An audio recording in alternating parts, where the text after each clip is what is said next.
Egypt की valley of the Kings में से जब इजिप्शियन किंग टूटन खामून का खजाने से भरा टूम डिस्कवर किया गया तो इस खबर ने पूरी दुनिया में हलचल मचा दी थी। 26 फीट पहाड़ के अंदर छुपा हुआ ये टूम 3000 सालों में पहली बार खोला गया था, जिसके अंदर लातादाद खजाने और किंग टूटन खामून की ममी भी मौजूद थी। इस टूम में से मिलने वाला सोना बिल्कुल प्योर था और इसका टोटल वजन 1,03,000 तोला सोने के बराबर था, जो तकरीबन एक टोयोटा गाड़ी के वजन के बराबर बनता है। वैसे तो इस टोम से मिलने वाला तमाम खजाना और गोल्ड प्राइसलेस है, लेकिन अगर एक एस्टीमेट लगाया भी जाए तो आज के दौर में इसकी कीमत 5.5 अरब रुपयों के बराबर है। नाज़रीन, ये टोम डिस्कवर होने के बाद आर्कियोलॉजिस्ट ये देखकर परेशान थे कि आज के मॉडर्न दौर में भी इतना ज्यादा सोना पहाड़ों से ढूंढने और निकालने में एक माइनिंग कंपनी को कम से कम भी 10 साल लग जाते हैं। तो आखिर 3000 साल पहले, जब ना ही कोई मशीनरी थी और ना ही कोई टेक्नोलॉजी, तब एंशिएंट इजिप्शियंस ने ये सोना निकाला तो आखिर कैसे और कहां से? फ्रेंच गोल्ड एक्सपर्ट थॉमस फॉशर अपनी टीम के साथ इस मुश्किल तरीन चैलेंज का राज जानने के लिए मैदान में उतर आए। सबसे पहले थॉमस ने मिलने वाले सोने को कई सालों तक अच्छी तरह स्टडी किया और उसकी कंपोजिशन मुख्तलिफ जगहों से निकलने वाले गोल्ड से कंपेयर की। कई सालों के बाद आखिरकार थॉमस और उसकी टीम को ये तो मालूम पड़ चुका था कि टूटन खामून की टूम से मिलने वाला सोना भी किंग्स वैली के आसपास के पहाड़ों से ही निकाला गया था। अब चैलेंज था वो पहाड़ ढूंढने का जहाँ से एंशिएंट माइनर्स इतना ज्यादा सोना निकालते थे, लेकिन ये टास्क कोई हल्का फुल्का टास्क नहीं था। किंग्स वैली के गिर्द हजारों पहाड़ मौजूद हैं और ये जानना कि सोना कौन से पहाड़ से निकाला जाता था, ये वाकई एक इंतहाई मुश्किल तरीन काम था।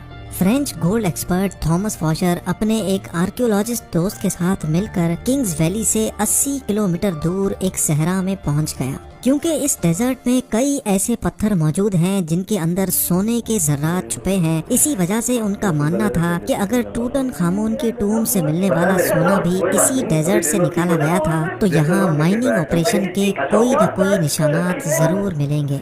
ये सहरा 1,36,000 स्क्वायर किलोमीटर तक फैला हुआ है, जहाँ गर्मी और पानी की शॉर्टेज की वजह से जिंदगी ना होने के बराबर है। थॉमस का मानना था कि इतना ज्यादा सोना अगर इसी सहरा के किसी पहाड़ से निकाला गया होगा तो जाहिर है उसमें काफी ज्यादा मैन पावर भी लगी होगी।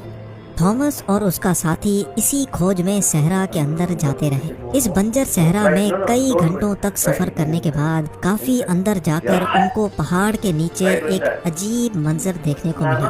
करीब जाकर मालूम पड़ा कि ये एक कदीम जमाने का कुआं था जो पूरी तरह से खुश्क पड़ा हुआ था। ये बात तो जाहिर थी कि ये कुआं किसी दौर में यहाँ से गुजरने वाले काफिलों को पानी फराहम करता था, लेकिन हैरत अंगेज तौर पे यहाँ कुछ और भी था जो इस कुएं से भी ज्यादा इम्पोर्टेंट था।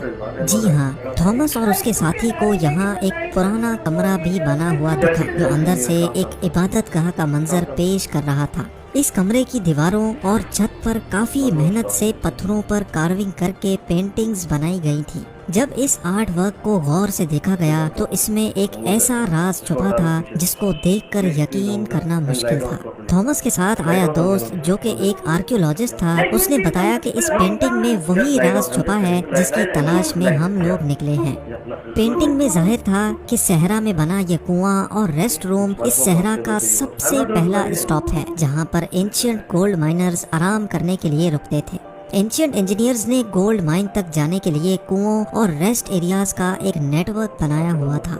एक अंदाजे के मुताबिक हर एक रेस्ट एरिया 70 से 80 किलोमीटर के फासले पर बना हुआ है और एक रेस्ट एरिया से दूसरे तक पहुंचने के लिए माइनर्स की टीम को कई दिन लग जाते होंगे। जहां इस रेस्ट एरिया से मिलने वाली इंफॉर्मेशन से थॉमस और उसका साथी बहुत खुश भी हुए, वहीं दूसरी तरफ उनको ये भी मालूम पड़ गया था कि ऐसे कई स्टॉप्स तक उनको आगे मजीद ट्रैवल करना है, क्योंकि जिस मंजिल तक पहुंचने के लिए थॉमस कई सालों से इंतजार कर रहा था और वो मंजिल अब बहुत ज्यादा करीब दिख रही थी। इसी वजह से उन्होंने सहरा की गहराई में जाने का फैसला किया। बंजर सहरा में एक के बाद दूसरा रेस्ट एरिया आता गया, लेकिन गोल्ड माइन जैसी कोई चीज नजर नहीं आई। آخر کار پورے 2 دنوں کے بعد تھامس کو ایک پہاڑ کے کنارے پڑے ڈھیر سارے پتھر دکھائی دیے۔ دیکھنے میں تو یہ ایک نارمل سین تھا، لیکن تھامس کا ماننا تھا کہ یہ جگہ اینشینٹ گولڈ مائنرز کا کیمپ لگتی ہے، اور ہوا بھی کچھ ایسا ہی۔ جی ہاں، اس جگہ پر پتھروں سے بنے کچھ ایسے ٹولز ملے جن کی مدد سے پتھروں کو توڑ کر ان کے اندر سے سونا نکالا جاتا تھا۔ یہ پتھر جو دکھنے میں ایک نارمل پتھر لگتا ہے، اس کو اس ٹول کی مدد سے توڑ کر کرش کیا جاتا تھا، اور پھر اس کرش میں سے سونے کے ذرات الگ کیے جاتے تھے۔ جب اس جگہ مزید سرچنگ کی گئی تو یہاں گولڈ مائننگ کے کئی ٹولز زمین پر پڑے دکھائی دیے۔ کیونکہ تھامس کو اینشینٹ گولڈ مائننگ ٹیکنیکس کے بارے میں کافی زیادہ جانکاری تھی، اسی وجہ سے اس کا ماننا تھا کہ اینشینٹ مائنرز ان پہاڑوں کو کھود کھود کر ان میں ٹنلز بناتے تھے۔ ان ٹنلز میں خاص قسم کے پتھر ڈھونڈ کر ان کو اس مائننگ کیمپ میں لایا جاتا تھا جہاں وہ اس وقت موجود ہیں۔ مائننگ کیمپ میں موجود مائنرز کی دوسری ٹیم ان پتھروں کو کرش کر کے ان میں سے سونا نکالتی تھی، اور پھر وہ سونا کنگز ویلی میں بھیجا جاتا تھا۔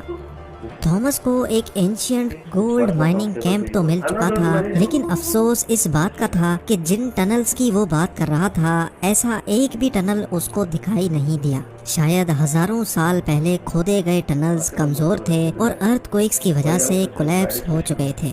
ایکسپرٹس کا ماننا ہے کہ گولڈ مائننگ کا یہ طریقہ بہت ہی زیادہ مشکل ہے۔ اگر اس دور میں 100 لوگ ایک ہفتے تک گولڈ مائننگ کا کام کرتے ہوں گے تو اس میں سے وہ صرف 1 اسپون گولڈ کا اکٹھا کر سکتے ہوں گے۔ یعنی یہ کہنا بالکل بھی غلط نہیں ہوگا کہ ٹوٹن خامون کی ٹوم سے ملنے والا گولڈ مائن کرنے میں ہزاروں اینشینٹ مائنرز ایک ہی وقت میں کام کرتے تھے، لیکن پھر بھی ان کو یہ ٹاسک کمپلیٹ کرنے میں کئی سال لگے ہوں گے۔ مائن کیا گیا سونا چھوٹے چھوٹے ذرات کی فارم میں کنگز ویلی میں بھیجا جاتا تھا، جہاں پر ایک الگ ٹیم ان کو مختلف شیپس میں ڈالتی تھی، جس میں ٹوٹن خامون کا death mask, coffin, statues, jewellery, chairs اور گولڈ چیریٹ بھی شامل تھا۔ 1922 میں جب ہاورڈ کارٹر نے یہ ٹوم ڈسکور کیا تھا، تب اس میں 5000 مختلف قسم کی چیزیں موجود تھیں۔ ان تمام چیزوں کا کیٹلاگ بنانے میں ہی برٹش آرکیولوجسٹ کو